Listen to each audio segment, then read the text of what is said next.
দর্শক, আপনাদের প্রত্যেককে স্বাগত বাংলা ভিশনের বিশেষ আয়োজন যে কথা বলতে চাই অনুষ্ঠানে। আপনাদের সাথে আছি আমি মাহফুজুর রহমান এবং স্টুডিওতে আজকে আলোচনার জন্য উপস্থিত আছেন জনাব সাইফুল হক, সাধারণ সম্পাদক বিপ্লবী ওয়ার্কার্স পার্টি, আছেন জনাব সৌরভ হাসান, যুগ্ম সম্পাদক প্রথম আলো।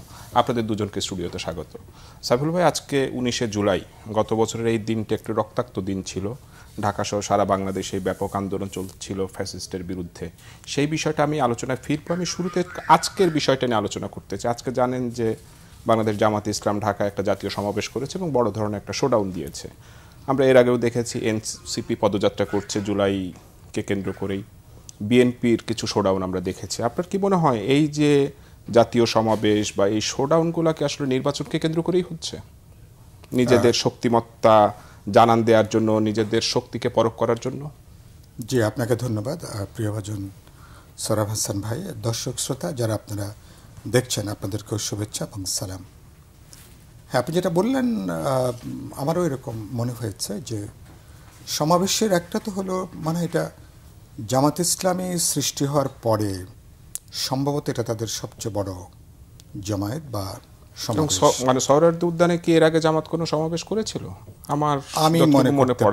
আমি মনে করতে পারছি না এটা একটা। আর হ্যাঁ, তারা তো নিজেরাই দেখলাম বক্তব্য রেখেছেন, তাদের জন্য তারা একটা খুব ভালো সময়, একটা অনুকূল সময়ে তারা এই সমাবেশ তারা করেছেন। লক্ষ্যটা মনে হয়েছে যেটা যে তারা তাদের প্রথমত একটা শক্তির একটা জানান দেওয়া, তারা যেটা সংগঠিত, তারা যেটা শক্তি, এটা একটা। আর গোটা আলোচনা যেটুকু আমাদের আজকে গণতন্ত্র মঞ্চের গত বছরের 19শে জুলাইয়ের যে আমাদের উপরে হামলা আক্রমণগুলি, সেই দিনটার স্মরণে আজকে আমাদের জুলাই অভ্যুত্থান বার্ষিকীতে আমাদের মঞ্চের ধারাবাহিক প্রোগ্রামের একটা গুরুত্বপূর্ণ প্রোগ্রাম আলোচনা ছিল আজকে। তো আমি যেটুকু তাদের এর মধ্যেও তাদের এই সমাবেশ আমি দেখতে পেরেছি, তাতে আমার কাছে মনে হয়েছে যে প্রধানত একটা নির্বাচনী একটা প্রস্তুতির জায়গা হিসাবে আজকের এই সমাবেশটা করে এবং তাদের বক্তব্য, বিবৃতি, তাদের ভোট এবং নির্বাচনী প্রতীক, এগুলোই মূল আলোচনার, এটাই ছিল প্রধান জায়গাটা। ফলে নির্বাচনকে সামনে রেখে প্রধানত একটা অবস্থান শক্তি, এটাকে একটা জানান দেওয়া এবং এটা কেন্দ্র করে তাদের লক্ষ্য যে একটা রাজনৈতিক মেরুকরণ, বিশেষ করে ইসলামিক ঘরানার যে দলগুলো আছেন তাদের সাথে হয়তো আরেকটু বোঝাপড়া, সমঝোতা বা তাদেরকে কেন্দ্র করে তাদের সাথে একটা নির্বাচনী এক ধরনের বোঝাপড়া বক্ষের জায়গাটা যাওয়া, এই দুটো আমার কাছে গুরুত্বপূর্ণ। যে তারপরে বক্তব্য যেটা মনে হয়েছে, এর বাইরেও আরও কিছু দল উপস্থিত ছিল। কিন্তু এখানে একটা বিষয়, সেটা হলো যে এই বড় ধরনের অনুষ্ঠানে কিন্তু অন্যান্য দলগুলোকে আমন্ত্রণ জানানো হয়। এই আজকে জামাতের অনুষ্ঠানে কিন্তু বিএনপিকে আমন্ত্রণ জানানো হয়নি। এইটার কি কোনো মেরুকরণ রয়েছে বা এটার সমীকরণটা আসলে কি? এটার সমীকরণ তো পরিষ্কার। এখন ধরুন নির্বাচন কেন্দ্রিক যে রাজনীতি, সে এবং ইতিমধ্যে সে রাজনীতির তো এখানে তো পক্ষ বিপক্ষ আছে। ফলে ধরুন বিএনপি তার মতন করে এক ধরনের রাজনৈতিক তৎপরতা, মেরুকরণের উদ্যোগ আছে।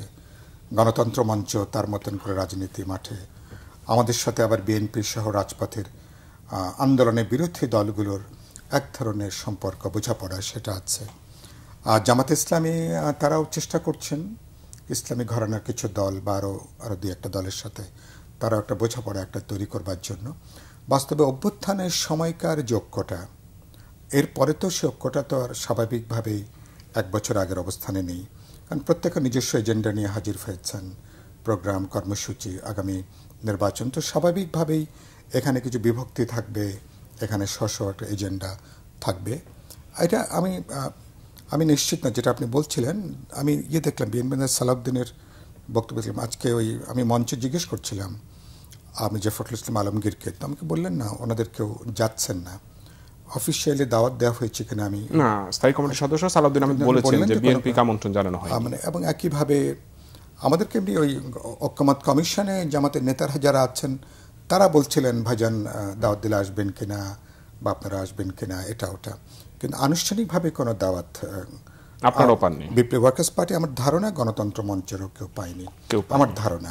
জনাব সৌরভ স্যার, আপনার কাছে একটু জানতে চাই যে সেটা হলো এই যে শোডাউন নিয়ে তো মানে সাইফুল হক ভাই কিছুটা ব্যাখ্যা বিশ্লেষণ করলে, এই বিষয়ে আপনার মতামত জানতে চাই। আরেকটা বিষয় সেটা হলো যে বিএনপির পক্ষ থেকে বারবার বলা হচ্ছে দ্রুত নির্বাচন দেয়া, জামাত বলছে লেভেল প্লেইং ফিল্ড নেই। তারপর আমরা শুনি যে জামাতের বিভিন্ন জায়গায় তাদের প্রার্থী আসলে চূড়ান্ত করা হয়েছে, আজকে একটা বড় শোডাউন দেওয়া হলো। তলে তলে কি আসলে জামাতও নির্বাচনের প্রস্তুতি নিচ্ছে? ধন্যবাদ সাইফুল ভাইকে, শুভেচ্ছা। বিষয়টা হচ্ছে রাজনীতি তো নির্বাচনের জন্যই, নির্বাচন হচ্ছে ক্ষমতায় যাওয়ার জন্যে। এখন 5 আগস্টের আগে যে সমীকরণ ছিল রাজনৈতিক, সেই সমীকরণ তো এখন নেই। আর বিএনপি যখন আন্দোলন চলাকালীন, বিশেষ করে 2018 সালের পর জামাতের সঙ্গে তার ঐক্য কিন্তু আনুষ্ঠানিক ঐক্য ছিল না। 18 দলীয় ঐক্য ভেঙে দিয়ে পরবর্তীকালে তারা 12 দলীয় ঐক্য হলো এবং গণতন্ত্র মঞ্চের সঙ্গে যুগপৎ আন্দোলন হলো। তো জামাতের সাথে দূরত্বটা কিন্তু আওয়ামী লীগ সরকার ক্ষমতায় থাকতেই হয়েছে বিএনপির, এবং সেটার অনেকগুলো কারণ আছে। কারণ বিএনপিকে সব কিছুতেই জামাতের সাথে ট্যাগ লাগানো হতো, জামাতের সাথে ব্র্যাকেট বন্দি করা হতো। আর যেটা বিএনপির রাজনীতির সঙ্গে মানে বিএনপির রাজনীতির জন্য কোনো কোনো সময় অস্বস্তিরও কারণ। এবং বিএনপির মহাসচিব মির্জা ফখরুল ইসলাম অনেকবার বলেছেন, অন্য নেতারাও বলেছেন যে জামাতের সাথে আমাদের ঐক্য যে ছিল সেটা ছিল কৌশলগত, নীতিগত না, আদর্শগত নয়। তো বিএনপি চেষ্টা করেছে জামাতের আদর্শ আর তাদের আদর্শ যে এক নয়, এটা আওয়ামী লীগ আমলেই স্পষ্ট করেছে। এখন সেটা আওয়ামী লীগের সমালোচনার জন্য নয়, যে সেটা কিন্তু এই আওয়ামী লীগ ক্ষমতাচ্যুত হওয়ার পর হলো যে বিএনপি তার নিজস্ব রাজনীতি করতে চাইছেন, এবং সেখানে সহযাত্রী হিসাবে দেখছেন জামাত নয়, বরং বা অন্য কোনো ইসলামী দল নয়। বৈঠক হতে পারে, আলোচনা হতে পারে, কিন্তু সেখানে গণতন্ত্রের মধ্যপন্থী এবং কিছুটা বাম ঘেঁষা দলগুলোকেই তার কাছের মিত্র ভাবছেন। আর সাম্প্রতিক কিছু ঘটনায় জামাত এবং বিএনপি বেশ মানে একেবারে মুখোমুখি অবস্থানে, একে অপরের বিরুদ্ধে উচ্চারণ অযোগ্য ভাষায় কথাবার্তা বলেছে, বিদ্বেষ, হিংসা, নানা রকম। এই অবস্থায় জামাতের সমাবেশে বিএনপিকে আমন্ত্রণ জানাবে, এটি খুব কি বলে প্রত্যাশিত নয় বা খুব। আর সে কারণে এবং শক্তি প্রদর্শন হচ্ছে এই সমাবেশের মূল যদি বলি, যে কারণ সাম্প্রতিক বিএনপির তৎপরতা সমাবেশ থেকে এক ধরনের এই বার্তা দেওয়া হয়েছিল যে এনসিপি বা জামাত বা অন্য কোনো দল নির্বাচনী লড়াইয়ে এরা অনেক পিছনে থাকবে। সুতরাং তার বিএনপি যে অপ্রতিদ্বন্দ্বী নয়, এটা কিন্তু এই সমাবেশ থেকে জামাত ইসলাম এটা দেখানোর চেষ্টা করেছে, এবং সেভাবে সারা দেশ থেকে তাদের নেতাকর্মী সমর্থক তো আসবেই। এই আমরা যদি দেখি যে তাদের সমাবেশে আসা মানুষের চেহারা, নেতাকর্মীর বাইরের মানুষকেও আনা হয়েছে। কারণ আমাদের সমাবেশে সব রাজনৈতিক দলই লোকজন নিয়ে আসে। তা সেক্ষেত্রে বলবো যে জামাত তাদের এই স্বাধীন বাংলাদেশে এই প্রথম সবচেয়ে বড় সমাবেশটা করেছে। সমাবেশ করলে এই সমাবেশ হচ্ছে জামাতের আমির অসুস্থ হয়ে পড়েছিল, তারপরেও উনি বক্তব্য শেষ করেছেন এবং উনি সমাবেশ থেকে নেতাকর্মীদের নির্বাচনের প্রস্তুতির নির্দেশনা দিয়েছেন, এবং উনি বলেছেন যে বৃহত্তর ইসলামিক ঐক্য গড়ে তুলতে হবে, সেই ইঙ্গিত উনি দিয়েছেন। বিভিন্ন ইসলামিক দলগুলো যদি আসলে এক হয়, বিএনপি গণতন্ত্র মঞ্চ একটা পক্ষ থাকলো, জামাতের একটা পক্ষ থাকলো, এই ক্ষেত্রে আসলে এনসিপি কোন দিকে যাবে? এনসিপি কি কোনো জোটে থাকবে, না এনসিপি আলাদা ইলেকশন করবে? এই সমীকরণটাকে মেলানোর মতো সময় কি এখন এসেছে? না, আমার মনে হয় না। আমার মনে হয় যে এখনো পর্যন্ত আপনি নির্বাচন কেন্দ্রিক সমীকরণটা কি দাঁড়াবে সেটা আজকে সন্ধ্যায় এখনো পর্যন্ত আলোচনা করার একটু আর্লি, এটা একটা। কারণ এরপরে এমনি আপনি যেটা বললেন, এটা একটা সাধারণ ধারণা করা যেতে পারে। একটা হলো বিএনপি কেন্দ্রিক এক ধরনের রাজনৈতিক সমীকরণ, রাজনৈতিক ঐক্য। আবার আরেকটা আলোচনা আছে গণতন্ত্র মঞ্চ, অন্যান্য প্রগতিশীল বামপন্থী দেশপ্রেমিক, এই সবাই মিলে আরেক ধরনের একটা রাজনৈতিক বোঝাপড়ার সমঝোতা, এটারও একটা গুরুত্বপূর্ণ আলোচনা আছে। আর এদিকে ইসলামী দলগুলোর তাদের এক ধরনের একটা নির্বাচনী একটা জায়গাটা। এনসিপি মাঝখানে আমার মনে হয় না যে তারা এখনই এ ব্যাপারে কোনো সিদ্ধান্তের জায়গায় আসবে, বা আমরাও দলগতভাবে কি গণতন্ত্র মঞ্চগতভাবে আমরা এখনো পরিষ্কার কোনো আলাপ আলোচনা হয়নি সত্যি সত্যি নির্বাচনের মানে ঐক্যটা কী হবে, নির্বাচনের আঁতাতটা বা মোর্চাটা বোঝাপড়াটা কোন লেভেলে হবে। একটা সাধারণ আলাপ আলোচনা আছে, সাধারণ বোঝাপড়ার জায়গা আছে। এটা নির্বাচনী মোর্চায় নির্বাচনী সমঝোতা যাবে কিনা এটা অনেকগুলো বিষয়ের উপরে এটা কিন্তু নির্ভর করে। তো আর এনসিপি যেটা বললেন, ওরা তো মাত্র তারা দলটা শুরু করে যে কমাস হলো, ফলে আমার মনে হয় না যে তারা এখনো পর্যন্ত এক ধরনের দোলাচলের মধ্যেই আছে। তারাও হয়তো আমার মনে হয় যে আরো পরে এ ব্যাপারে তারা হয়তো সিদ্ধান্ত তারা আসবে। সোহরাব ভাই, জামাতের আজকের যে সমাবেশ ছিল সেখানে তারা পিআর পদ্ধতির উপরে খুব গুরুত্ব আরোপ করেছেন এবং নায়েবে আমির বলেছেন যে পিআর পদ্ধতিতে নির্বাচন এখনকার সময়ের জন্য সবচেয়ে ভালো পদ্ধতি। হঠাৎ করে এই পিআর পদ্ধতিটা আসলো কেন এবং পিআর কি এখনকার জন্য সবচেয়ে ভালো পদ্ধতি? না, এখন এটা হচ্ছে বিএনপি কি বলে জামাত ইসলাম পিআর পদ্ধতিটি প্রথম দাবি কিন্তু বামপন্থী, সেই আমরা 20 বছর আগে থেকে যেটি আনুপাতিক হারে ভোট, কারণ আমাদের এখানে দ্বিদলীয় একটা ব্যবস্থা তৈরি হয়েছিল। এক ভোটে যিনি জিতবেন সেটি 200 আসনে 1 ভোট বেশি পেয়ে, যদি প্রতি আসনে 1 ভোট বেশি পেয়ে 200, তাহলে সেই দলই বিপুল সংখ্যাগরিষ্ঠ হবে। সেক্ষেত্রে কিন্তু আমাদের এখানে পিআর পদ্ধতিটা তো এখনও পরীক্ষিত না, অভ্যস্তও না। কারণ এখানে আমি ব্যক্তিগতভাবে মনে করি যে পিআর পদ্ধতি বহুমাত্রিকতা দেয়, মানে অনেকগুলো দলকে সংসদে নিয়ে আসার একটা সুযোগ। কিন্তু সমস্যা হলো আমাদের এখনও নির্বাচন হয় প্রতীক এবং ব্যক্তির চেয়েও নেতৃত্ব এবং প্রতীকের ভিত্তিতে। যে দলের নাম জানে না কিন্তু প্রতীকের নাম জানে। তো সেখানে পিআর পদ্ধতি এমনিই তো বলা হয় যে নেতৃত্ব যাকে মনোনয়ন দেয় সেই হচ্ছে রাজা বা সেই সংসদ সদস্য হন। আর এখানের যে সংসদ সদস্যকে ভোট দেওয়ারই সুযোগ থাকবে না, যে দলকে ভোট দিবে এবং দলের ভোট দল ঠিক করবে যে কে কে প্রার্থী হবেন। হয়তো প্রার্থীর নাম আগেই ঘোষণা করা হয়। আর যে কারণে আমি একটা মধ্যপন্থী, অনেকেই বলছেন যে মধ্যপন্থী পন্থা ছিল যে নিম্নকক্ষে এখন যে পদ্ধতিতে ভোট হচ্ছে সেটাই হোক, উচ্চকক্ষে এই আনুপাতিক হারটা নিশ্চিত হলে তাহলে উচ্চকক্ষ এবং নিম্নকক্ষ মিলে এই পিআর পদ্ধতি। আর জামাত, এনসিপি বা অন্য দলের পিআর পদ্ধতি চাওয়ার কারণ একটাই, যে ভোটের হিসাবে তারা যদি 10 ভাগ ভোট পায়, 10% পায়, 7% পায়, ওর ভিত্তিতে সংসদীয় আসন হবে। আবার কোনো দল 10% পেয়েও কোনো আসন না পেতে পারে। আমার যতটা মনে আছে যে 79 সালে যে নির্বাচন হয়েছিল সেই নির্বাচনের তৃতীয় চতুর্থ জায়গায় ছিল ইউপিপি, ইউনাইটেড পিপলস পার্টি, কাজী জাফরের নেতৃত্বাধীন। কিন্তু ওই দল কিন্তু একটা আসনও পায়নি। আওয়ারধান মিজান চৌধুরী 2টা আসনে জয়ী হয়েছেন, তাদের ভোট সংখ্যা ওর কাছাকাছি না, এরকম অনেক। তো পিআর পদ্ধতি ভালো দিকও আছে আবার মন্দ দিকও আছে। এখন এই মুহূর্তে এটি একটা বিরাট কর্মযজ্ঞ, বিরাট পরীক্ষা নিরীক্ষার বিষয়। নির্বাচন যদি আমরা ধরে ফেব্রুয়ারিতে, এই 7-8 মাসে এই পরীক্ষাটা সম্ভব না। তো হঠাৎ করে আলোচনাটা আসলো কেন? না, আলোচনাটা তো আসলে ভয় থেকে। যদি ধরেন আজকে জামাত ইসলাম এবং বিএনপির ঐক্যবদ্ধভাবে নির্বাচন করত, এই পিআর পদ্ধতি কেউ দাবি করতো না, মানে অন্তত জামাত করতো না। আর এনসিপি যেহেতু নতুন দল, তারা ভাবে যে যদি বর্তমান পদ্ধতি হয় তারা নির্বাচনে ভালো করতে পারবে না। এখন এটি দীর্ঘ প্রক্রিয়ার বিষয়, দীর্ঘ আলোচনার বিষয়। মূল যে সমস্যাটা পারস্পরিক আস্থা, যে আস্থার সংকট দেখা দিয়েছে, এটা কীভাবে সমাধান হবে, এমনকি পিআর পদ্ধতি হলেও যে সমাধান হবে তার নিশ্চয়তা নেই। যদি একদল আরেক দলকে বিশ্বাস না করে, এবং বাংলাদেশে স্বাধীনতার পর থেকে কেউ কাউকে বিশ্বাস করে না। জুলাই গণ অভ্যুত্থান একটা বিশ্বাসের ক্ষেত্র তৈরি করেছিল, একটা ভিত্তি তৈরি করেছিল, কিন্তু আমরা দেখলাম কয়েক মাস না যেতেই কিন্তু সেই ভিত্তিটা একেবারে নড়বড়ে ভঙ্গুর হয়ে পড়েছে। এখন এটা কিভাবে, ধরুন আগামী নির্বাচন যে দলই পরাজিত হবে সেই দল তো পরদিন থেকে বলবে যে এই নির্বাচন ঠিক হয়নি, এবং তার মানে হচ্ছে একদল রাজপথে থাকবে এবং সংসদ কার্যকর হবে না।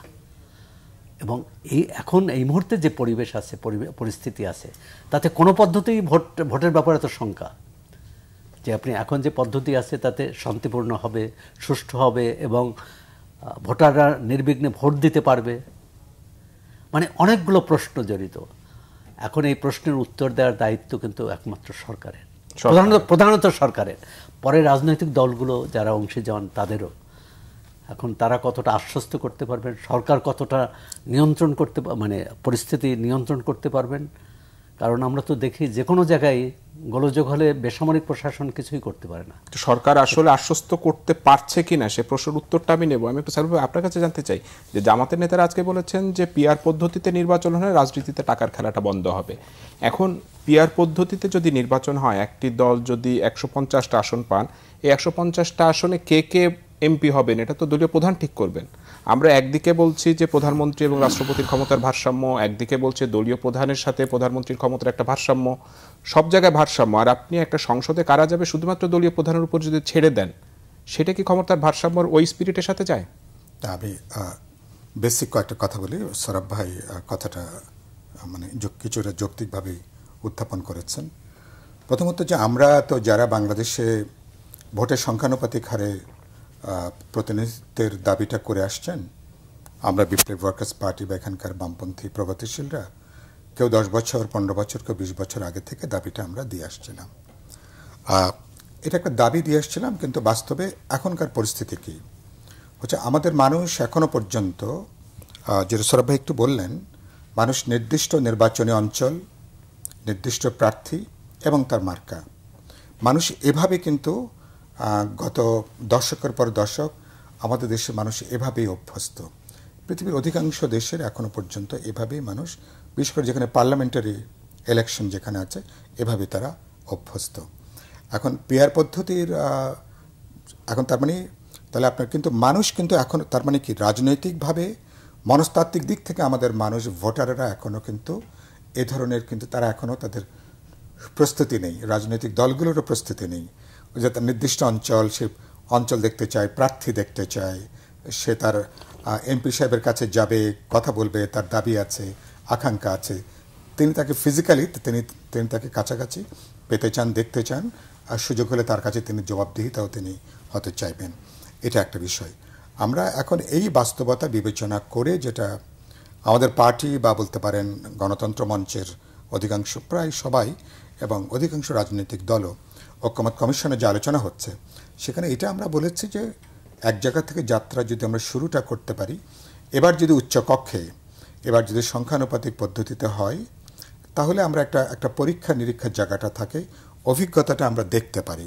সে অভিজ্ঞতার ভিত্তিতে পরবর্তীকালে নিম্ন কক্ষে বা লোকাল ইলেকশনও এটাকে রেপ্লিকেট করা যাবে কিনা এটাকে বিবেচনা করা।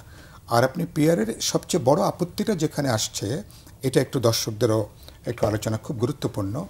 পিআর পদ্ধতিতে ধরুন কোনো দলের এককভাবে সরকার গঠনের সম্ভাবনা প্রায় নাই বললেই চলে। বাস্তবতা যদি আওয়ামী লীগ না থাকে প্রায় নাই বললে, তার মানে আপনি যদি ধরে নেন যে কোনো দলে, যদি এটাও ধরে নিই 40%, যদি 38 বা 40% যদি ভোট হয়, তার মানে তাহলে পিআরে তিনি ওই 120টা আসন পাবেন। তিনি তার মানে সরকার গঠনের জন্য 151টা তার লাগবে। তার মানে তাকে তার হয় তার অ্যালায়েন্স, তার জোট শরিক, অথবা তাকে তার মিত্রতার সন্ধান করতে হবে। এটা হচ্ছে বিদ্যমান ক্ষেত্রে মানে প্রধান আপত্তির জায়গাটা হচ্ছে এইখানে। আমি খুব সরল করে আমাদের যারা দর্শক শ্রোতা তাদের জানাবো বোঝার জন্য, সেক্ষেত্রে সরকারের বলতে পারেন যে অনেকটা মানে জোট শরিকদের আস্থার উপরেই সরকারের স্থায়িত্ব কিন্তু অনেকখানি নির্ভর করে। একটা ঝুলন্ত পার্লামেন্ট, একটা ঝুলন্ত পার্লামেন্ট, ঝুলন্ত সরকার, এটা যে কোনো সময় গণেশ উল্টে যেতে পারে প্রধান জায়গাটা। আর প্রধানত আমি মনে করি রাজনৈতিক মনস্তাত্ত্বিক দিক থেকে এখনো জনগণ, ভোটার দলগুলো এখনো প্রস্তুত না। আরেকটা প্রশ্ন, আরেকটা যেটা সরব উল্লেখ করলেন, সবচেয়ে গুরুত্বপূর্ণ যেটা পিআরের, যেটা সেটা হচ্ছে যে প্রতিটা ভোট, আপনি এক ভোটে হেরে গেলেও আপনি হেরে গেলেন, আপনার ভোট কিন্তু পার্লামেন্টে তার কোনো প্রতিনিধিত্বের জায়গাটা বিদ্যমান ব্যবস্থার মধ্যে নাই। এখন বিপ্লবী ওয়ার্কার্স পার্টি, আমি এমনকি আমাদের কোদাল মার্কা 20 লক্ষ ভোট পেয়েও আমরা পার্লামেন্টে কোনো সিটে আমরা নাও জিততে পারি। কিন্তু আবার এই 20 লক্ষ ভোট যদি আমি এক জায়গায় করি, তাহলে কিন্তু 20 লক্ষ ভোটে কিন্তু আমি কিন্তু কয়েকজন কিন্তু সংসদ সদস্য হওয়ার সুযোগটা থাকে। আপনি সরাসরি যে প্রশ্নটা আমাকে, এটা হলো একটা, এবং এটা অনেক বেশি বৈচিত্র্যপূর্ণ, অনেক বেশি প্রতিনিধিত্বমূলক হয়। নানা শেডে নানা চিন্তার মানুষ, সমাজের নানা অংশের মানুষ তারা কিন্তু আসতে পারেন সত্যি, এবং এটা একটা অনেক বেশি গণতান্ত্রিক হয়। প্রতিটা ভোট তখন কাউন্টেড, প্রতিটা ভোটের আলাদা মর্যাদা, আলাদা গুরুত্ব, আলাদা সম্মান। ওই যে বলে না যে আমার ভোটটা তো পচে যাবে, তো ভোট মানে না জিতলে যে মনে করা হয় যে আমার ভোটটা বুঝি মানে পচে গেল, এই জায়গাটা থাকে না। আরেকটা যেটা খুব গুরুত্বপূর্ণ, আমি যে কথাটা বলছিলাম যে আপনি এখনই এই জায়গাটাতে আমরা এখনই হয়তো আসতে পারছি না, কিন্তু যেটা আপনি বলছিলেন যে পিআরের যেটা হবে, মানে পৃথিবীর নানা দেশের, আমি নেপালেরটা সরাসরি জানি, আমার বন্ধুরা যারা পার্লামেন্টে আছেন বা সরকারে যারা আছেন তাদের সাথে ওখানকার পার্টির, কমিউনিস্ট পার্টিগুলোর ওই তালিকাটা আগে থেকে আপনার দেওয়া হবে। এটা কেবল মানে ধরুন বিপ্লবী ওয়ার্কার্স পার্টির কোন 20 জন পার্লামেন্টে যাবে তার তালিকাটা বিপ্লবী ওয়ার্কার্স পার্টির আগে থেকে, যারা কোদাল মার্কায় ভোট দেবেন তারা জানবেন যে এই 20 জন আমি এই ভোটটা দিলে মানে ক্রম অনুসারে, ভোটের সংখ্যা অনুসারে উপর থেকে নিচ পর্যন্ত পার্লামেন্টে তারা এমপি হিসাবে, সেটা আমরা যদি কখনো লোয়ার টায়ারে হয় লোয়ারে, অথবা আপার চেম্বারে উচ্চকক্ষে তারা যাবেন। মানে নামগুলো কিন্তু আগে থেকেই, এটা কিন্তু ইলেকশন কমিশনে আগে থেকে নামগুলো আপনি তখন জমা দিয়ে দেবেন। আপনি 300 নাম জমা দেন অথবা 150 দেন, তার মানে মানুষ তখন জানতে পারবে যে আমি যে ভোটটা দিচ্ছি, আমার ভোটে কেউ এমপি হলে তাহলে এই মানুষটা কিন্তু পার্লামেন্টে আসবে। এটা কেবলমাত্র প্রধানমন্ত্রী তিনি কিন্তু পরে ইলেকশনের পরে তিনি ঠিক করছেন না, এটা আগেই তিনি জানিয়ে দিচ্ছেন। এটা মানুষের জন্য অনেক বেশি স্বস্তিদায়ক যে কারা পিআরে যাচ্ছেন, কারা হলে কারা যাবেন। ফলে এটা অনেক বেশি যোগ্য দক্ষ মানুষের যাওয়ার একটা সুযোগ সম্ভাবনা থাকে। কিন্তু সামগ্রিকভাবে বাংলাদেশ এখনো পর্যন্ত সমগ্র নির্বাচনে যাওয়ার মতন যে পরিস্থিতি সেটা তৈরি হয়, আমরা বলেছি সময় নেই, আমরা একটা এক্সপেরিমেন্ট করি, পর্যায়ক্রমে সেটা আসতে পারে। মানে সৌরভ ভাই, আপনি বলছিলেন যে নির্বাচনের পরিবেশ তৈরিতে আসলে সরকারের একটা বড় ভূমিকা রয়েছে এবং একমাত্র তারাই মানে রাজনৈতিক দলগুলোর সাথে মিলে একটা আস্থার পরিবেশ তৈরি করতে পারে। আপনি কি মনে করেন যে সরকার এখন যে অবস্থায় আছে সেই নির্বাচনে একটা আস্থার পরিবেশ তৈরি করতে পেরেছে কিনা? আজকে প্রেস সচিব শফিকুল আলম যেটা বলেছেন যে প্রধান উপদেষ্টা যে সময় বলেছেন সে সময় নির্বাচন হবে, নির্বাচনের জন্য যে পরিবেশ দরকার সেটা ঠিক করা হবে এবং সবার জন্য লেভেল প্লেইং ফিল্ড থাকবে। অতীতের যে কোনো নির্বাচনের তুলনায় ভালো নির্বাচন হবে। পিআর পদ্ধতিতে সংসদ নির্বাচন বিষয়ে ওনাকে প্রশ্ন করা হয়, উনি বলেছেন যে বিষয়টি নিয়ে সকল রাজনৈতিক দল ও কমিশনগুলো কথা বলছে এবং সবাই খুব আন্তরিকতার সাথে বিষয়টি আলোচনা করছে। ওনার মন্তব্য এবং সরকারের অবস্থান, এই বিষয়টা নিয়ে আমি আপনার কাছে জানতে চাবো। ছোট্ট একটু বিরতি নিয়ে আসি। দর্শক এতক্ষণ দেখছিলেন যে কথা বলতে চাই অনুষ্ঠানের পর্যায়ে ছোট্ট একটু বিরতির পর আবারও ফিরে আসছে আলোচনায়।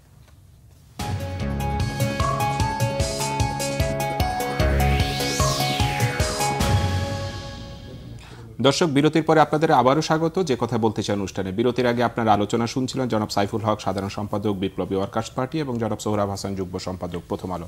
সোহরাব, বিরতির আগে আপনার কাছে জানতে চাচ্ছিলাম যে নির্বাচনের পরিবেশ তৈরিতে সরকার যে ভূমিকাটা রাখার কথা, এখন পর্যন্ত আশ্বস্ত হওয়ার মতো ভূমিকা তারা রাখতে পারছে কিনা?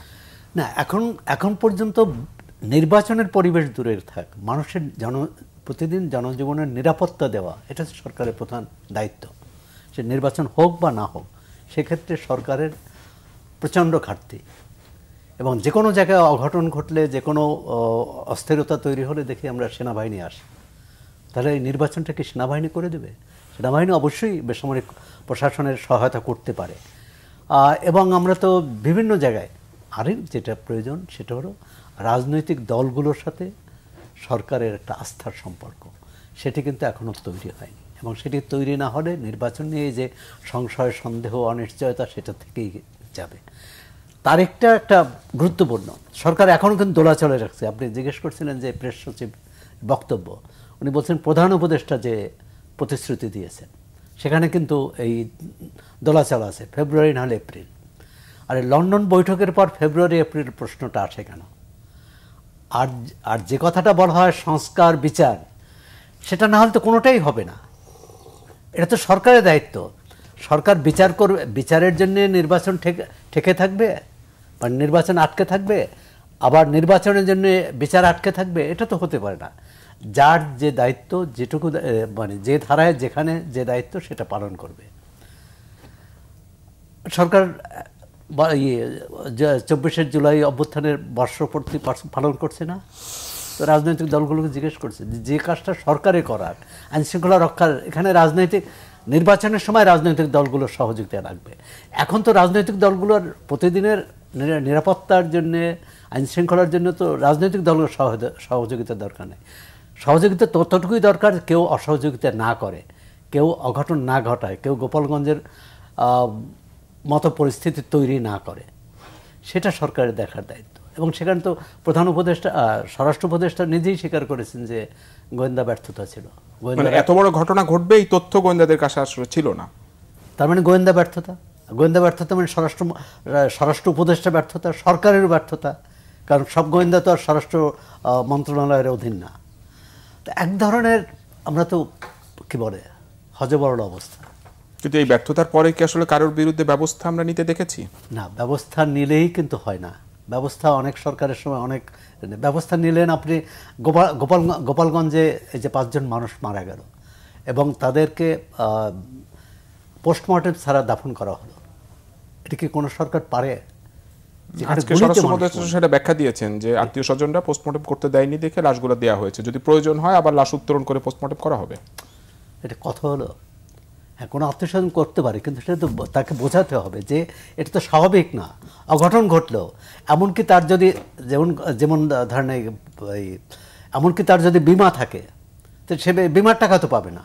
সেই তাহলে এইখানে আসলে সরকার কি ইচ্ছা করে পোস্টমর্টেম করলো না, আপনার কি সেরকম মনে হয়? না, একটা তো হচ্ছে যে এটা কিন্তু বেশ দেশে বিদেশে তো প্রচন্ড, কারণ এই রিপোর্টটা তো আসলে আপনি পরবর্তীতে যখন মামলায় যাবেন তখন তো এই রিপোর্টগুলো প্রয়োজন হবে।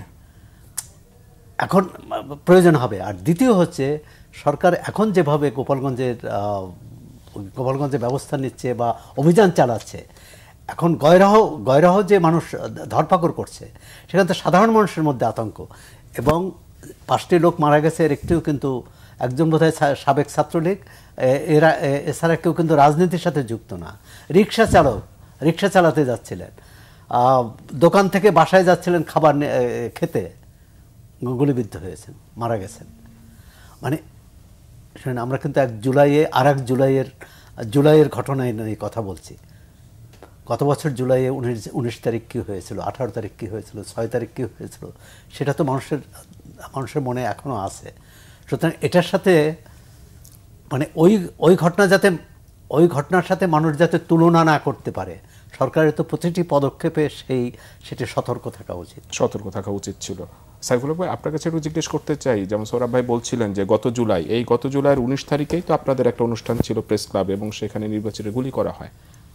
আমি একটু ওই দিনের ঘটনাটা একটু সংক্ষেপে শুনবো এবং এই উপলক্ষে আজকে একটা অনুষ্ঠান আপনারা করেছে প্রেস ক্লাবে, যেখানে বিএনপির মহাসচিব মির্জা ফখরুল ইসলাম আলমগীর বলেছেন যে যারা গণতন্ত্রে বিশ্বাস করে না তারা সক্রিয় হচ্ছে, এবং বলেছেন যে নানাবিধ অস্থিরতার সুযোগে ফ্যাসিস্ট শক্তি আবারও জোটবদ্ধ হওয়ার পাশাপাশি ক্ষমতা ফিরে পাওয়ার চক্রান্ত করছে। এটা তো আমাদের জন্য একটা ভয়ঙ্কর মন্তব্য। একটা হলো যে আপনি যেটা বললেন, আমরা আসলে গত বছরের এই 19 জুলাই, আমরা বিশেষ করে এই আপনার 16 জুলাই গত বছর আবু সাইদের হত্যাকাণ্ডের পরে যখন সারা দেশে যখন আগুনটা ছড়িয়ে পড়ল, তারপরে তো আমাদের ওই আগের দিন ছিল বৃহস্পতিবার, ওদিন বাদ জুমা, তখন একটা স্মরণ শ্রদ্ধার একটা অনুষ্ঠান ছিল প্রেস ক্লাবে। তো আমরা গণতন্ত্র মঞ্চের দিক থেকে 19 জুলাই আমাদের 11টার সময়, 10:30-11টায় আমাদের পল্টনের মোড়ে আমাদের সমাবেশ ছিল। আমরা সমাবেশটা সংক্ষিপ্ত করে আমরা একটা বিক্ষোভ মিছিল করে এই আবু সাইদ থেকে শুরু করে 16, 17, 18 পর্যন্ত যে হত্যাকাণ্ডগুলো হয়েছে তার বিরুদ্ধে এবং হাসিনার সরকারের পদত্যাগের দাবিতে।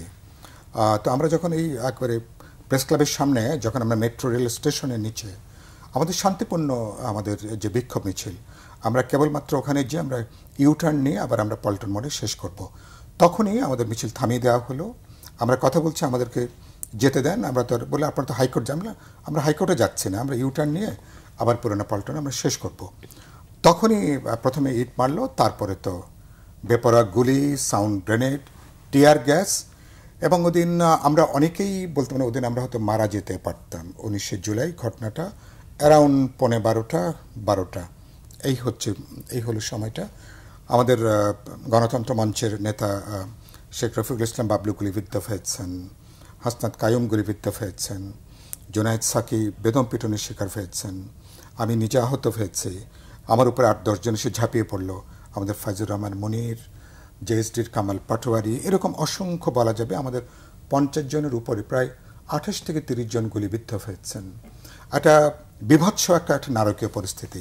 এবং তারপরে তো দিন সন্ধ্যা পর্যন্ত, ওদিনই সম্ভবত প্রথম আমরা দেখলাম যে আকাশে ওই হেলিকপ্টার দিয়ে তখন পুরোটা বায়তুল মোকাররম একটা রণক্ষেত্র, বিএনপির পুরানা পল্টন অফিস থেকে শুরু করে এখানে আমাদের সেগুনবাগিচ অফিসের সামনে, আর সেখানে মুহুর্মুহু টিয়ার গ্যাস ওই গলিতে একবার ঢুকে পড়ছে, ওরা আবার বেরোচ্ছে, পুলিশ আবার ধাওয়া দিচ্ছে, আবার করছে, একটা নারকীয় একটা পরিস্থিতি। তো এবং তার মানে আজকে আমি বলেছি যে প্রেস ক্লাবের আমাদের প্রোগ্রামে, তার মানে ওদিনই বাস্তবে আওয়ামী লীগ ওদিনই বলতে পারেন হাসিনা সরকার নিজের দেশের মানুষের বিরুদ্ধে এক ধরনের যুদ্ধ ঘোষণার মতন এক ধরনের পরিস্থিতি। নাহলে ঠান্ডা মাথায় এ ধরনের একটা শান্তিপূর্ণ সমাবেশের এ ধরনের হামলা আক্রমণ কখনো হতে পারে না। আমার মনে আছে মানে আমাদের পার্টি নেত্রী বন্নিশিকা জামালি চিৎকার করছিলেন যে গুলি হয়েছে, তখন ওদিন সামহাউ ওই সময়টা কিন্তু মিডিয়া কম ছিল, ফলে উনি চিৎকার করছেন যে আমাদের নেতাদের উপরে গুলি হয়েছে, সম্ভবত সবাই মারা গেছে, আপনারা কে কোথায় আছেন, আপনারা এখনই যান, তাদেরকে আপনারা রক্ষা করেন। সবচেয়ে গুরুত্বপূর্ণ হাসপাতালগুলোতে, ঢাকা মেডিকেল কলেজ, অধিকাংশ জায়গাতে কেউ রোগীটা নিচ্ছিল না, মানে 16 তারিখ থেকে আমরা দেখছিলাম রোগী নিচ্ছিল না। এবং তারা উনি যে বুলেট বিদ্ধ হয়েছেন এটা ওনারা লিখতে রাজি না, বললেন তাহলে ওনাদের উপরে সমস্যা হবে, ওনাদের অসুবিধা হবে, চাকরি চলে যাবে, নানা ধরনের ঝামেলা হবে। বলতে মানে কীভাবে লুকিয়ে নানা ডিসপেন্সারি, ছোটোখাটো হসপিটাল, পাড়া মহল্লার এগুলো যে তারপরে আমাদেরকে চিকিৎসা করতে হয়েছে। এবং আমাদের যে ছেলেটা ফাইজুর রহমান মনির, তরুণ অ্যাডভোকেট, আমাদের ছাত্র সংগঠন, ওর 38টা গুলি লেগে আমরা পরে ওর কোনো চিকিৎসা আমরা কিন্তু করাতে পারছিলাম না। এইরকম অসংখ্য ঘটনা।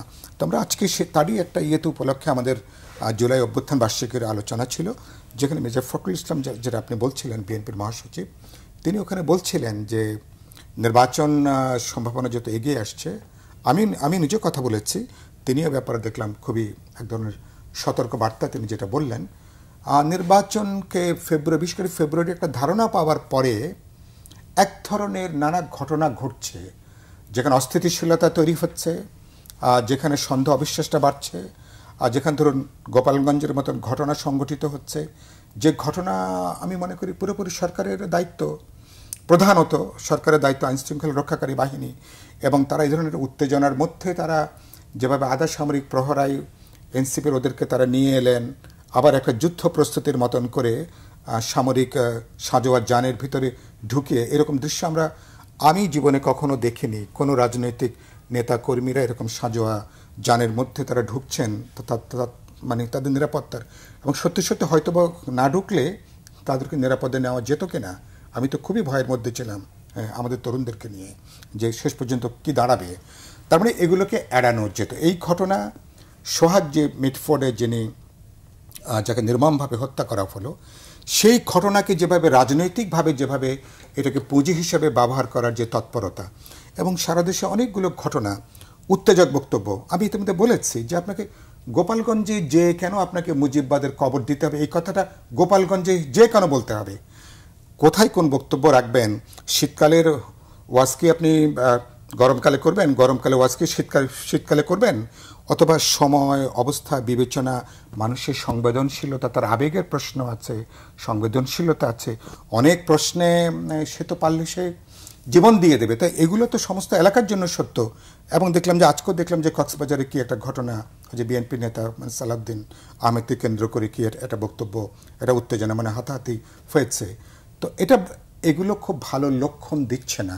তার মানে হচ্ছে যে নির্বাচনটাকে পিছিয়ে দেওয়া, আরো প্রলম্বিত করা, এটা করলে আসলে কার লাভ হবে, এই কার লাভ হবে, আমি একটু সোহরাব ভাই আপনার কাছে একটু জানতে চাই। এটা নিয়ে আমাদের উদ্বেগ আছে, আতঙ্ক আছে, এবং সরকার তার প্রধান রাজনৈতিক জায়গা থেকে সরকার কিছুটা সরে যাচ্ছে কিনা, এরকম সরে যাচ্ছে এটা এখন মনে করছে না, কিন্তু এরকম একটা প্রবণতা, এরকম একটা পরিস্থিতি তৈরি করা হচ্ছে কিনা সেই প্রশ্ন যে কোনো নাগরিকের মতন কিন্তু আমারও আছে, আপনারও আছে। সৌরভ ভাই আপনার কাছে জানতে চাই, আপনি এর আগে বলছিলেন যে রাজনৈতিক দলগুলোর সাথে আসলে সরকারের একটা দূরত্ব কিছুটা বেড়েছে। শুরুর দিকে তো আসলে এই বিষয়টা ছিল না, যেমন আন্দোলনের ইতিহাস বলছিলেন উনি গত বছরের 19শে জুলাই। আমরা তো জুলাই আগস্টে যে বিভৎসতা দেখেছি, তখন তো রাজনৈতিক দলগুলোর ভিতরে একটা ঐক্য ছিল আওয়ামী লীগ ছাড়া। সরকারের সাথেও সরকার যখন ক্ষমতা নিল তখনও প্রত্যেকটা রাজনৈতিক দল কিন্তু এই সরকারকে সহায়তা করার জন্য বলেছে, ওপেনলি বলেছে। আস্তে আস্তে এই দূরত্বটা আসলে কেন তৈরি হলো সরকারের সাথে, এবং রাজনৈতিক দলগুলোর ভিতরেও আসলে দূরত্বটা কেন তৈরি হলো, শুধুমাত্র নির্বাচন ক্ষমতায় যাওয়ার জন্য? না, বিএনপি মহাসচিবের যে বক্তব্য তার থেকে কিন্তু আপনি বুঝতে পারবেন, তিনি বলছেন যে গণতন্ত্র বিরোধী শক্তি। তা এই আন্দোলনে গণতন্ত্র উদ্ধারে যখন গণতন্ত্র বিরোধী শক্তি অংশগ্রহণ থাকে বা একটা প্রভাব থাকে, তখন সেটা নিয়ে তো প্রশ্ন আসে। গতকাল প্রখ্যাত বামপন্থী নেতা চিন্তক বদরুদ্দীন ওমর একটি কথা বলেছেন যে 5 আগস্টের পর বা এই গণ অভ্যুত্থানের পর বাংলাদেশে ডানপন্থার উত্থান ঘটেছে। তা ডানপন্থার উত্থান ঘটেছে, যারা গণতন্ত্রের বিশ্বাস কতটা করে সে নিয়ে প্রশ্ন আছে, তখন তো এই ধরনের শঙ্কা থাকবেই। এবং আরেকটি কারণ এই যে এখন রাজনৈতিক উত্তেজনা নির্বাচনকে সামনে রেখে, সেটা একটা বড় কারণ। আমরা অন্তত 91 থেকে যদি আমরা দেখি, নির্বাচন যেভাবেই হোক অন্তত 2008 পর্যন্ত নির্বাচনের আগে কিন্তু কেউ নিশ্চিত ছিল না যে এই দল জিতবে। সব প্রতিদ্বন্দ্বী, বিশেষ করে আওয়ামী লীগ বিএনপির মধ্যে ছিল যে উভয়ই সরকার গঠনের দাবি করেছে, উভয়ই জয়ী হবে, কে 151টা পাবে না 201টা পাবে, এটা নিয়ে বিতর্ক ছিল। তারপর আমরা দেখেছি যে 151টা আশা করছে সে হয়তো 60টা পেয়েছে বা 30টা পেয়েছে, কিন্তু মানুষের মধ্যে ছিল যে দুই দলেরই সমান প্রতিদ্বন্দ্বিতা। এবারের নির্বাচনে একটা বড় এই যে এত উত্তেজনার এটা একটা কারণ, যে যেটি সাইফুল ভাই বললেন যে 50% যদি পেয়ে যায় কোনো দল, তার আসন 50% যদি পেয়ে যায়, 50% অনেক কম পেলেও কিন্তু তার নিরঙ্কুশ না 2/3 আসনে জয়ী হওয়ার সম্ভাবনা আছে। এবং সেখানে এক পক্ষ ধরেই নিয়েছে যে তারা নির্বাচনে জিততে পারবে না, যে পদ্ধতিতে নির্বাচন হবে বা এই পরিবেশ থাকবে। আর এক পক্ষ ধরে নিয়েছে যে তারাই জয়ী হবে, সুতরাং তার প্রভাব, তার যে উপসর্গগুলো কিন্তু আমরা দেখতে পাচ্ছি। দুদিক থেকেই কিন্তু এক ধরনের উত্তেজনা আছে, দখলের মানসিকতা আছে, আবার দখল বঞ্চনার মানসিকতাও আছে, দুই ধরনের কিন্তু। হ্যাঁ, দখলদারির মানসিকতা এবং দখলদারি বঞ্চনা।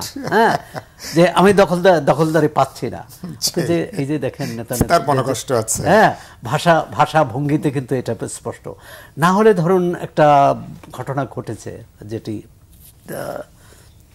সেটা নিয়ে বুয়েট থেকে, ঢাকা বিশ্ববিদ্যালয় থেকে যে ভাষায়, যে ধরনের, দুদিন আগে যারা একসঙ্গে রাজনীতি করেছে, একসঙ্গে আন্দোলন করেছে, পরস্পর এভাবে দুজনই পাশাপাশি গুলির সামনে দাঁড়িয়েছে, অনেক জীবন দিয়েছে। এই ছাত্ররা জীবন দিয়েছে, সেখানে ছাত্রদল না শিবির না অন্য সংগঠন, এটা কেউ দেখে না। মানে আমাদের রাজনীতির এই যে অসুখটা কিন্তু গভীর। মানে আমরা প্রতিটি আন্দোলনে জয়ী হয়ে কিন্তু ধরে রাখতে পারি না। এবং ইতিমধ্যে মানুষের মধ্যে কথা এসেছে, মানুষের মধ্যে শঙ্কা যে 24-এর আন্দোলনের বিজয় আমরা ধরে রাখতে পারবো কিনা। এখন এটা রাজনৈতিক নেতৃত্বে, এখানে একজন রাজনৈতিক নেতা আছেন, তাকে সাক্ষী রেখে বলছি, রাজনৈতিক নেতৃত্বের উপরে নির্ভর করবে এবং কিছুটা সরকারের উপরও। যদি একটা সমঝোতায় না আসতে পারে, দেখুন জুলাই ঘোষণাপত্র নিয়ে ইতিমধ্যে বাদানুবাদ এবং হয়েছে যে এক ধরনের চূড়ান্ত কথা বলে দিয়েছেন যে আমরা এর বেশি যাব না। আবার বলছে যে এটা না হলে দায় দায়িত্ব অমুকের পড়বে, দায় দায়িত্ব অমুকের উপর পড়বে। দায় দায়িত্ব পুরো দায় ভোগ করতে হবে কিন্তু পুরো জনগোষ্ঠীকে। আমার মনে হচ্ছে যে এটা খুব কঠিন সময়। আমরা 5 আগস্টে যেমন একটা কঠিন সময় পার হয়েছি, এখন একটা অন্য ধরনের কঠিন সময়। কিন্তু এই কঠিন সময় যদি ব্যর্থ হয়, মির্জা ফখরুল বলছেন যে ফ্যাসিস্ট শক্তি আবারও জোটবদ্ধ হবে, সেটা আমাদের জন্য কি আসলে ভালো হবে কিনা? আপনি যেমন বলছিলেন যে সোহাগ হত্যাকাণ্ডের পরে যে স্লোগানগুলো দিয়েছে, এটা আসলেই স্বাভাবিকভাবে মেনে নেওয়া যায় না। কিন্তু আবার গোপালগঞ্জের ঘটনার পরে কিন্তু আমরা ঢাকা বিশ্ববিদ্যালয়ে দেখেছি যে রাস্তার এক পাশে ছাত্রদল মিছিল করছে, এক পাশে ছাত্র শিবির মিছিল করছে। না, তা মিছিল করেছে, তারপরও যেসব সমাবেশ হয়েছে সেসব সমাবেশ থেকে কিন্তু একই ধরনের ভাষা ব্যবহার করা হয়েছে। এবং কারো কারো মতে বিএনপির বিশেষ করে ছাত্রদলের যে এখন স্লোগান, এটা তো অনেকটা মানে মানে কি বলে তাদের স্লোগান বলে মনে হবে না অনেকের। মানে এটা হচ্ছে তারা পাল্টা জবাব দেওয়ার চেষ্টা করছে, কিন্তু এই পরিবেশটা তৈরি হবে কেন? রাজাকার হলেও কিন্তু সেটা ৭১-এর পরে হয়নি, রাজাকার ৭১-ই ছিল, আর কেউ মুক্তিযোদ্ধা হলেও সেটা ৭১-ই ছিল। সুতরাং এটা কিন্তু কেউ পাল্টাতে পারবে না, কারণ রাজাকারের যে চরিত্র সেটাও যেমন পাল্টানো যাবে না, মুক্তিযুদ্ধের চরিত্র পাল্টানো, আর পাল্টাতে হবে কেন? বরং আমরা দেশটাকে কোথায় নিয়ে যেতে চাই, যে স্বপ্ন মানুষ দেখেছে যে এই অভ্যুত্থানে তো শুধু রাজনৈতিক নেতারা, রাজনৈতিক নেতৃত্ব দেয়নি, বা রাজনৈতিক দলের নেতাকর্মীরা মারা যায়নি, ছাত্র নেতাকর্মীরা মারা যায়নি, সাধারণ মানুষ মারা গেছে। সেই সংখ্যাটাই বেশি, মানে তাদের সংখ্যাই বেশি, খেটে খাওয়া মানুষ। তো তাদের কথা যদি না ভাবে বা তাদের কথা চিন্তা করে হলেও আমার মনে হয় রাজনৈতিক নেতৃত্বকে একটা জায়গায় আসা উচিত। আর গণতন্ত্র হচ্ছে একসঙ্গে চলা, যদি আমরা একসঙ্গে চলতে না পারি তাহলে কিন্তু এই যুগের পর যুগ, বছরের পর বছর। কিন্তু সেই প্রশ্নটাই তো, যে একসঙ্গে চলতে পারছে না কেন? শুধুমাত্র ক্ষমতা যাওয়ার জন্য? একটা তো বিজয়ের হিস্সা নিয়ে হিস্সা, এবং এখন দেখছে যে হিস্সা এক পক্ষে চলে যাবে, তা অন্যদের মধ্যে তো মনোমালিন্য থাকবেই। তো এইটা এর আরেকটা কারণ হচ্ছে জনগণের উপর আস্থার অভাব। মানে আমাদের জনগণ ঠিক করবে, তো এই রাষ্ট্রের মালিক তো জনগণ, কিন্তু রাজনৈতিক দলগুলো, নেতৃত্ব, ছাত্র নেতৃত্ব সবাই মনে করে মালিক তো আমরা, হয়তো সাংবাদিকরাও মনে করে, হয়তো অন্য পেশাজীবীরাও মনে করে, আমলারাও মনে করে, কিন্তু এই যে মনে করাটাই হচ্ছে বাংলাদেশের রাজনীতির প্রধান সমস্যা। এই সমস্যা থেকে আসলে কবে বেরোতে পারবো সেটা আমরা জানি না। সাইফুল ভাই, আপনার কাছে একটু জানতে চাই যে আজকে জাতীয় নাগরিক পার্টির আহ্বায়ক নাহিদ ইসলাম বলেছেন দেশে আর কোনো গডফাদার উত্থান হতে দেয়া যাবে না, গডফাদার তন্ত্র ও পরিবারতন্ত্রকে বাংলাদেশ থেকে উচ্ছেদ করতে হবে। গডফাদার তন্ত্র বলতে যেটা আমরা হয়তো বুঝতে পেরেছি, পরিবারতন্ত্র বলতে আসলে কি মিন করা হচ্ছে? আমার মনে ভালো বলবে, নাহিদকে হয়তো এটা সে ভালো উত্তর দেবে। না, বাস্তবে তো এখানে আমরা তো গডফাদারটা তো আমরা জানি যে আমাদের এখানে ক্ষমতাকে যেভাবে দখলদারিত্ব মনে করা হয়, একটা জমিদারি মনে করা হয়, একটা পৈতৃক তালুক মনে করা হয় ক্ষমতা যাওয়ার পরে, এবং একটা অঞ্চল তো আমি দেখি যে নিজেরা ওটাকে নিজেদের তালুক হিসাবে ওটাকে বিবেচনা করে। তো এটা তো গুরুত্বপূর্ণ সংস্কৃতি। আর আমাদের এখানে পরিবার তো বলতে তো এখানে তার ইঙ্গিত আছে, এটা খুব পরিষ্কার। বা আরও হয়তো বিশেষ কিছু দলের প্রতিও, এক দল নয় হয়তো বা একাধিক দলের প্রতিও ইঙ্গিত আছে। বাংলাদেশে তো রাজনীতির মধ্যে তো এখনো পর্যন্ত যদি পরিবারতন্ত্র বলেন অথবা রাজনৈতিক উত্তরাধিকারের প্রশ্ন বলেন, এই বিষয়টা এখনো পর্যন্ত আছে। এবং এটা শুধু বাংলাদেশে না, আমাদের এশিয়ার এই অঞ্চলে আছে, পৃথিবীর আরও অনেক দেশে জায়গাটা আছে। এবং এটা উন্নত দেশে নেই। হ্যাঁ, উন্নত দেশে নেই, উন্নত দেশে আছে, কম আছে আর কি, কম আছে। যদি আপনি শিল্পোন্নত পুঁজিবাদী দেশের যদি ক্ষেত্রে বলেন, একমাত্র মার্কিন দেশের ক্ষেত্রে কেনেডি পরিবার অথবা বুশের জায়গাটা আছে, এরকম 2-3টে ব্যতিক্রম ছাড়া আমি সর্বোচ্চ পর্যায়ে এরকম জায়গাটা কম, এরকম একটা। আর তবে এখন এগুলোর সমাধানটা কি, তার মানে বিশেষ দিকে ইঙ্গিত করা হচ্ছে। আমি তো নিশ্চয়ই আমরা যদি আপনি পরিবারতন্ত্র, নিশ্চয়ই আমরা পরিবারতন্ত্র থেকে অবশ্যই আমরা বেরিয়ে আসতে চাই। এবং এটা বেরিয়ে আসার জায়গাটা কি, সমাজে যখন গণতান্ত্রিক পরিবেশটা হবে, দলের মধ্যে যখন আপনি গণতান্ত্রিক মূল্যবোধ, গণতান্ত্রিক চর্চাটা হবে, তার মানে এগুলো একটা দীর্ঘ সময়ের একটা কোর্সের একটা বিষয় আছে, তার মধ্য দিয়ে তো এই জায়গাটা হবে। কিন্তু দক্ষিণ এশিয়ার একটা বড় বিষয়, পৃথিবীর অন্যান্য কিছু অঞ্চলের মতন এখানে মানুষ ব্যক্তি, ওই যেটা আপনি বললেন না, দলের চেয়ে ব্যক্তিকে প্রধান করে দেখে আর কি। ব্যক্তিকে অনেকটা, আজকে আমি ইভেন জামাতের এই কজনের বক্তৃতা আমি শেষ দিকে পার্টি অফিস থেকে বাসায় ঢুকতে বক্তৃতা শুনছিলাম, মানে আমিরকে যেভাবে প্রশংসা করা হচ্ছিল বা সেটার জন্য আমাদের এখানে স্তুতি করাটা, এটা আমাদের একটা সংস্কৃতির অংশ। এবং একজন ব্যক্তিকে আমরা অনেকটা প্রায় দেবতুল্য হিসাবে তাকে তৈরি করাটা, এটা হয়তো কিছুটা লাগেও, মানুষ তো একটা সিম্বল দেখতে চায়, মানুষ তার চিন্তার, তার নীতির, আদর্শের এক ধরনের সিম্বলিক এক্সপ্রেশন খোঁজে ব্যক্তির মধ্য দিয়ে। বলা হয় যে মানুষের কালেকটিভ উইজডমের রিফ্লেকশন ঘটে একজন ব্যক্তির মধ্য দিয়ে। এর একটা বিজ্ঞানও আছে, মনস্তাত্ত্বিক জায়গাও আছে, আর আমাদের এই অঞ্চলে তো এটা একটা সাধারণ একটা বিষয় আছে। কিন্তু এটা তো নিশ্চয়ই কাম্য না, কাম্য হলো একটা গণতান্ত্রিক চর্চার ভেতর দিয়ে। আবার আমরা বলি যে আপনি রাজনীতি করছেন, আপনার পরিবারে কেউ জানলই না, কিন্তু যখন আবার পরিবার যুক্ত হচ্ছে তখন আবার সেখানে প্রশ্ন উঠছে, সেটা হলো ম্যাল প্র্যাকটিসের জন্য। পিতার উত্তরাধিকার সন্তান বহন করছে, অথবা স্ত্রী বহন করছে, অথবা বোন বহন করছে, কখনো একেবারে নিকট আত্মীয় স্বজন শ্যালক শ্যালিকারা তারা বহন করছে, এবং এগুলো একটা ম্যাল প্র্যাকটিস হিসাবে এগুলো কিন্তু দাঁড়িয়েছে।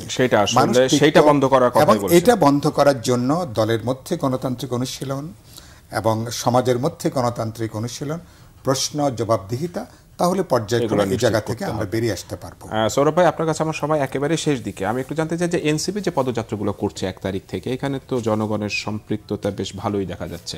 এই দলটার ভবিষ্যৎ আসলে কেমন হবে বলে আপনি মনে করেন? আচ্ছা, তার আগে বলি যে আপনি আগের প্রশ্ন করলেন সাইফুল ভাইকে, তার একটা বাক্যে আমি উত্তর দেই।